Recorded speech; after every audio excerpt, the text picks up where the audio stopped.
ఇప్పుడు చాలామంది భర్తలైన భార్యలైనా కూడా డివోర్స్ కేసు వేసినప్పుడు త్వరగా విడాకులు రావాలంటే ఏం చేయాలి? మంచి క్వశ్చన్ అడిగారండి. దాన్ని మామూలుగా క్విక్ డైవర్స్ అని కూడా మనం అనొచ్చు. అయితే క్విక్ డైవర్స్‌లో ఏంటంటే జనరల్‌గా ఏంటంటే ముఖ్యమైనది మ్యూచువల్ డైవర్స్ అంటాం. అదొచ్చేసరికి సెక్షన్ 13(b). ఓకే. దాని కింద పెళ్ళైన 1 ఇయర్ తర్వాత భార్య గాని, భర్త గాని ఎవరైనా సరే ఇద్దరికి నచ్చలేదు.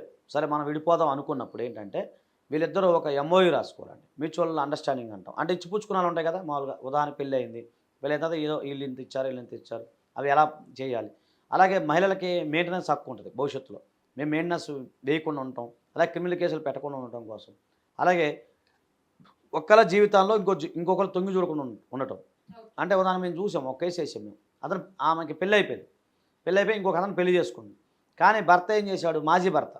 అతని దగ్గర ఉన్న గతంలో ఉన్న ఫోటోలు, చాటింగ్ అవి ఉంటాయి కదా! అవన్నీ చూపించి బెదిరించడం, ఆమెను బ్లాక్‌మెయిల్ చేయడం చేశాడు. ఓకే. అది నేరం. సో, అలాంటి సందర్భాల్లో మీరు ఎంఓయూ రాసుకొని మీ దగ్గర ఉన్న ఫోటోలు గానీ, లేదా వాళ్ళ దగ్గర ఉన్న ఫోటోలు గానీ, ఇంకుంటాయి కదా! అవన్నీ ఏవైతే ఉన్నాయో గతంలో దిగిన ఫోటోలు గానీ, అవన్నీ డిస్మెంటల్ చేసుకోండి. చేసుకొని క్లియర్ చేసేసుకోండి లైఫ్‌ని. చేసుకున్న తర్వాత అది మ్యూచువల్‌గా ఫైల్ చేసినప్పుడు ఆటోమేటిక్‌గా దీనికి సంబంధించి 6 మంత్స్ టైం ఉంది.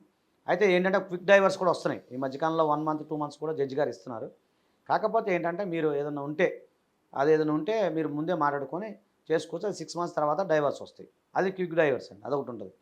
లేదు అలా కాకుండా అంటే ఎక్స్‌పార్టీ డిక్రీ అంటాం.